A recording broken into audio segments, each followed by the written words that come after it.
구치소에 수감 중인 김영현 전 국방장관이 변호인을 통해서 입장을 냈습니다.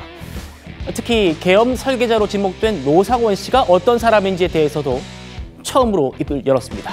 들어보시죠. 노상원 전 정보사령관은 우선 대통령과는 전혀 관련이 없는 사람입니다.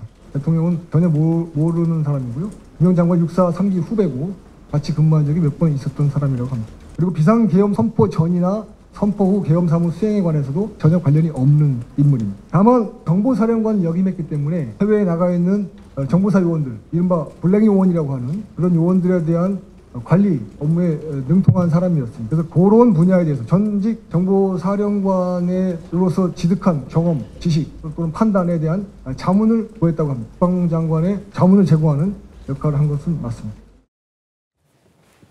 김영주 의원님. 네. 일단 안산보살 노상원 씨는 윤석열 대통령과는 전혀 관계가 없는 사람이다. 대통령도 노상원을 전혀 알지 못한다. 이런 게 이제 새로 나온 얘기거든요.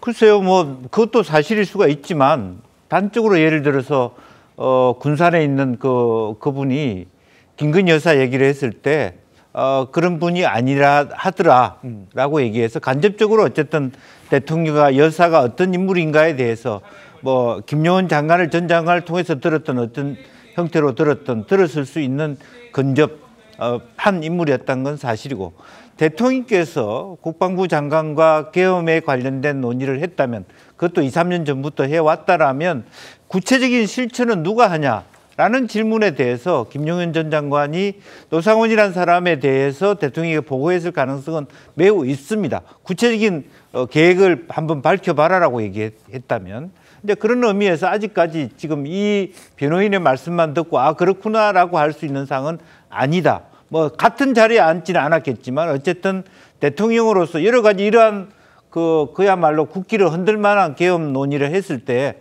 그럼 뭐 국방부 장관 혼자에게 맡길 수 있는 사항은 아니고 하부에서 누가 어떻게 활동할 것이냐. 특히 이번에 선관위 갔던 것, 대통령과 국방부 장관이 똑같이 부정선거에 대해서 의문을 가졌기 때문에 거기에 집중해 왔다라고 하는 부분도 어쨌든 대통령의 심중을 이해할 수 있는 위치에 있었다는 것을 반증하는 것이기 때문에 한 번 더 살펴볼 부분이 있다, 그렇게 봅니다. 그렇죠.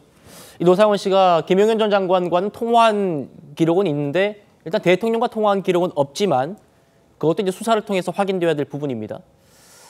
다만 김용현 전 장관 측은 자신은요, 노상원으로부터 2가지 자문은 받았다고 인정은 했습니다. 그 2가지가 뭔지 한번 들어보시겠습니다. 김영현 장관이 노상원 전 정보사령관으로부터 제공받은 자문은 2가지였다고 합니다. 첫 번째는 2024년 8월이죠. 정보사령부 군무원의 정보사 블랙요원 정보 유출에 관한 사건. 두 번째는 중앙선거관리위원회 서버에 대한 국외 세력의 간섭 및 개입에 대한 자문을 얻었다고 합니다. 해외에 거점을 둔 세력이 선관위를 노린 활동들이 있었다는 그러한 지식과 경험을 갖고 있었다고 합니다. 홍 의원님. 네. 노상원 씨가 정보사령관 출신이잖아요. 그래서 올해 8월에 있었던 그 정보사 블랙요원 정보 유출 사태, 그리고 선관위 서버 문제 자문 받은 건 맞다. 하지만 직접적으로 계엄 모의라는 건 아니다. 이런 취지입니다.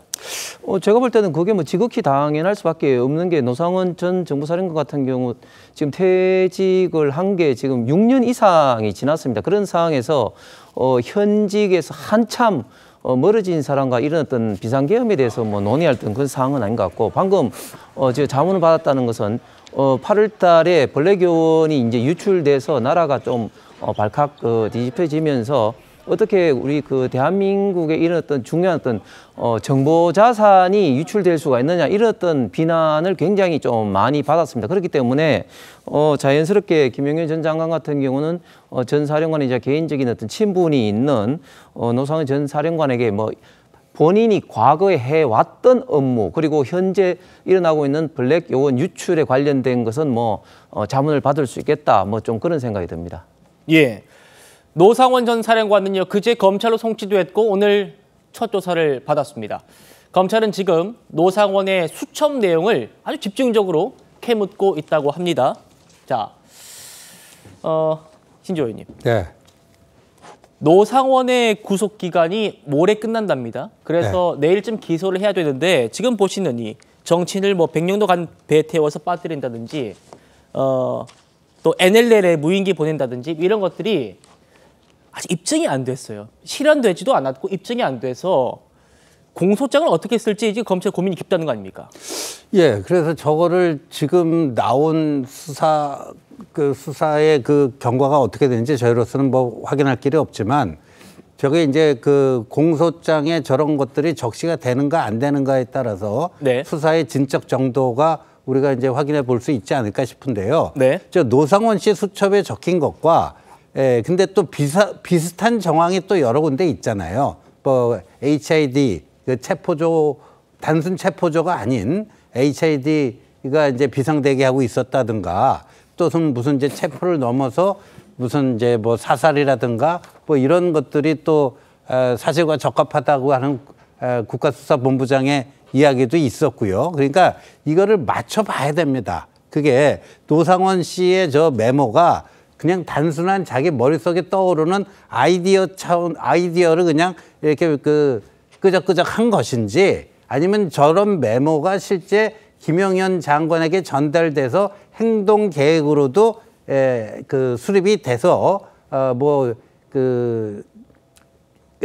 실제 무슨 지시가 있었으면은 실행할 수 있었던 그런 것까지 연결이 됐는지 요게 이제 수사 당국이 규명을 해내야 될 부분이 아닌가 싶습니다. 예.